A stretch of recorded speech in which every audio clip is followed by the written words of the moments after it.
کبھی خزاؤں میں بہار دیکھی ہے، بیتے دنوں گزرے لمحوں کی باراتوں کا موسم،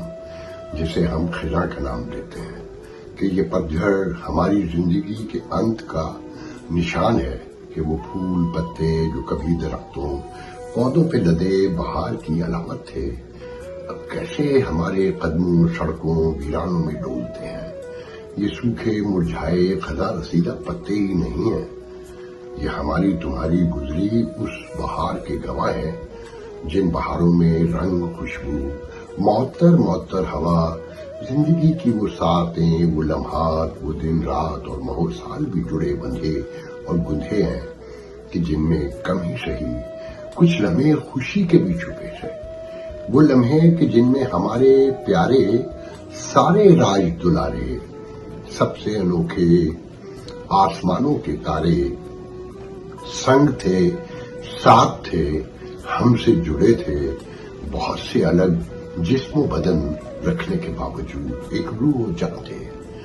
اور ہر آتی جاتی سانس میں بہتے تھے وہ مسکراتی، چمکتی، چمچماتی، چہچہاتی آوازیں، تو وہ کہکشاؤں سے چہرے کہ جن پہ جڑی قوس و قزح، چاند چہرے، روشن ستارہ آنکھیں، ان کی جادو سحرناک آوازیں جو کانوں میں شہد و رس گھولتی تھی، کہ جب سماعتوں سے ٹکراتی جھرنے آبشار بہنے لگتے، ان مرجھائے مڑے چڑے خزاں گزیدہ پتوں کے غور سے دیکھو تو صحیح، ان میں وہ سب باتیں، آوازیں، وہ چہرے، ان ہاتھوں کا لمس، وہ ساری مسکراہٹیں سب کسی خزانے کی طرح چھپی ہیں۔ یہ سڑکوں، ہواؤں، فضاؤں میں کسی بیواؤں، بیسواؤں، یتیموں، مسکینوں یا تیسری دنیاؤں کے لاچار، محقور، حسرت و ناکامی کے مارے نوجوانوں جیسے ادھر ادھر ڈولتے اداس و پریشان پتے نہیں، ہماری عمروں کی پوری ایک کہانی ہے۔ یہ ان پتوں میں آتشی رنگ ہماری عمریں رائے گانی ہے، تو ان میں لالی ہماری جوانی کی شوخی ہے، لاپرواہی ہے، وہ مستی ہے، وہ نشہ ہے جس نے ہمیں اس آتشی رنگ سے ہمکنار کیا، اور یہ زردی، یہ پھیکا پن، یہ روکھی اداسی، میلا پن، یہ تنہائی ہمارا آج ہے،